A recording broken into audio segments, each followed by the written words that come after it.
дарси навбатӣ ва дарси хеле ҳам муҳим, нақшаи 7, нақшаи идоракунии муҳаррики асинхронӣ ба сурати чапкард ва рӯзкард. хуб, мерем инҷо ки ном дорад round left, round right. Unprotected яъне ҳимоя ношуда, беҳимоя. хуб, инҷо сараввал якам оиди ҳамин ба сурати чапкард, рӯзкард роҳандозии муҳаррик мегӯем. яъне муҳаррик ҳамо агар бевосита тибқи нақша агар мо ба U1 L1 ба V1 L2 ва ба W1 L3 яъне агар пайваст кунем, яъне се фаз бевосита ба ҳамон се симпечи муҳаррик пайваст шавад, муҳаррики мо ба тариқи чапкард роҳандозӣ мешавад. ва агар ҷои яке аз фазҳоро мо иваз кунем, муҳаррик ба сурати рӯзкард роҳандозӣ мешавад. яъне мо дар инҷо дута контактор дорем, контактори K1 ва K2, ки контактори K1 ба сурати чапкард ва контактори K2 ба сурати рӯзкард муҳаррика роҳандозӣ мекунад.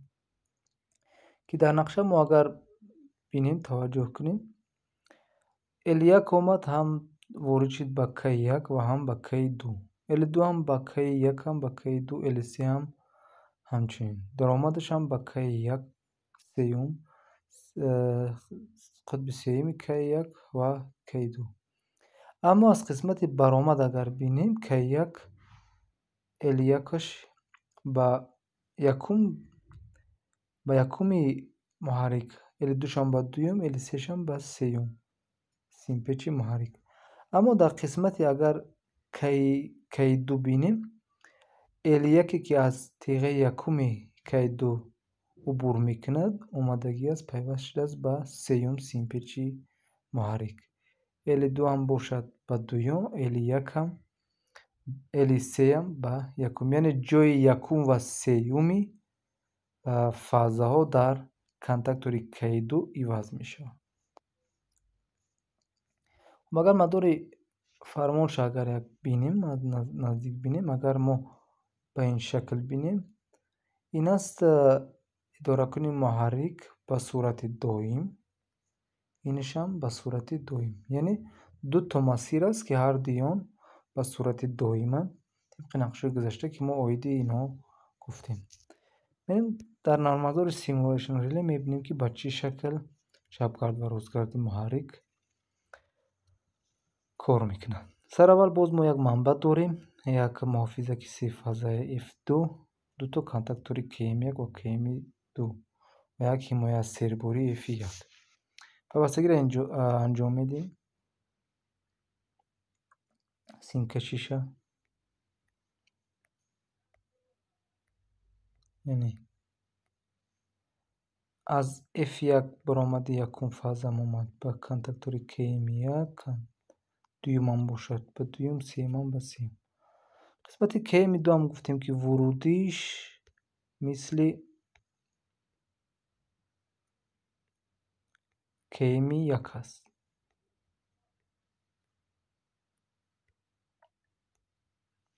хуб, инҷо KM1 бевосита якум ба якуми F1, дуюм ба дуюм ва сеюм ба сеюм. қисмат ягон тағйирот нест. аммо тағйироте ки мо гуфтем зоҳир шуд дар KM2 аст, ки мо фазаи якуме ки аз 1-2 KM2 убур мекунад, пайваст мекунем ба сеюми контактори KM2. дуюмшам ба дуюм,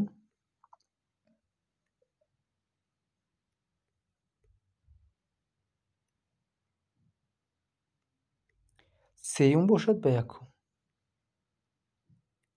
яъне ҳамон тағйирот дар мадори қудратӣ дар ҳамин қисмат фақат зоҳир мешавад. яъне дар қисмати баромади KM2 ки ҷои фазаи якум ба сеюм иваз шуд. мерем қисмати идоракунии мадори фармон. ин қисмат комил анҷом шуд. боз ниёз дорем ба як манбаъ.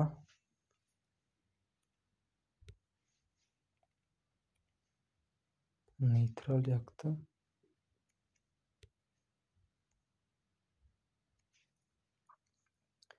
хоб боз як муҳофизаки такфаза ёки якфаза, теғаи бастаи F1 ҳимоя серборӣ,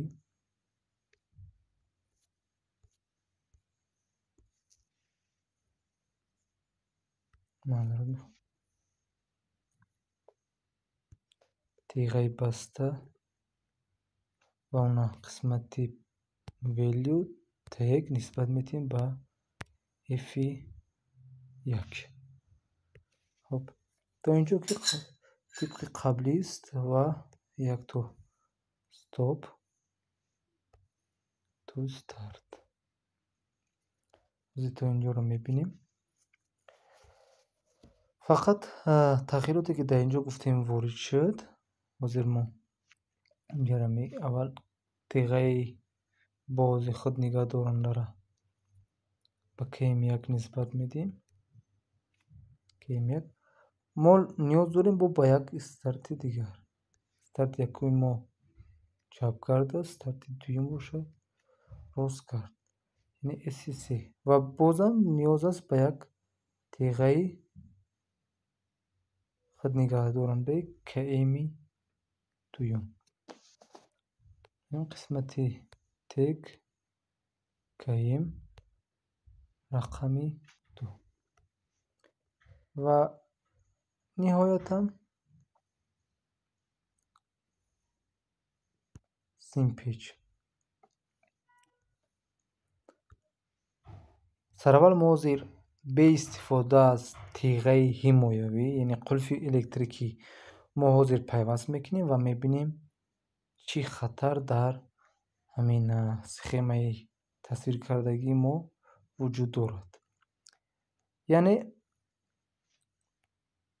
пайвастагиро инҷо омедем, фаза омад, муҳофизат, аз муҳофизат теғаи баста аст, теғаи баста ба стоп ва стоп ба симпич, аз старт ва аз старт ба симпич. мувозӣ шуд теғаи худ нигоҳдоранда ва инчунин старти дигар, яъне стоп аз стоп хориҷ шуд, омад ба ҳардуи стартҳо, чӣ чапгард ва чӣ ростгард.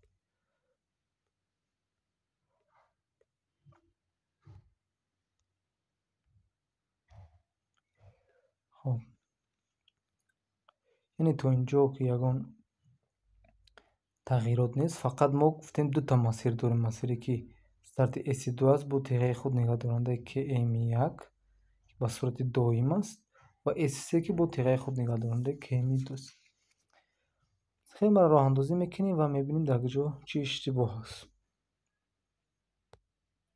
манбаи C-фаза ва такфаза. хоб старти якум мо гуфтем чапгард, S2 чапгард, яъне муҳаррик ба тариқи чапгард роҳандозӣ шуд. стоп, S3 ба сурати ростгард, стоп. яъне нақша кор карда истодааст. нақша ягон камбудӣ аз назари мо нест. аммо инҷо як ҳолат аст. фарз кардем мо S2 ба сурати чапгард васл аст. агар мо S3-ро пахш кунем, яъне ба сурати ростгард, агар дар ҳамон лаҳзае ки муҳаррики мо чапгард роҳандозӣ шудааст, мо ростгардро пахш кунем, агар тибқи нақша бинем, мо аз баромади контакторҳо мебинем, ки контактори фазаи L1 контактори KM2 ба фазаи L3 ва L3 бошад ба фазаи L1 васл шудагӣ аст. яъне агар ҳамзамон контактори KM1 ва KM2 рӯшан шавад, роҳандозӣ шавад, мо расиши кӯтоҳи байнифазавӣ эҷод мекунем. яъне замоне ки KM1 фаъол аст, мо ҳозир ростгард KM2-ро васл мекунем. яъне расиши кӯтоҳ пайгирӣ шуд. яъне нақшаи мо дар ин ҷо ягон хел муҳофизат надорад ва аз ҳамин ҷиҳат истифода мекунем бо номи аз қулфи электрикӣ. яъне масире ки КМ1 аст, контактори КМ1 симпечаш манбаъ мегирад, мо пайдарпай ба он васл мекунем теғаи бастаи КМ2. ҳозир мебинем чӣ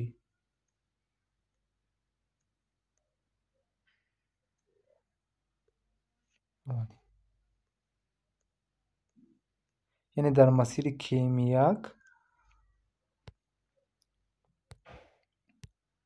мо КМ2 теғаи бастаи КМ2-ро васл кардем ва дар масири КМ2 ҳам бошад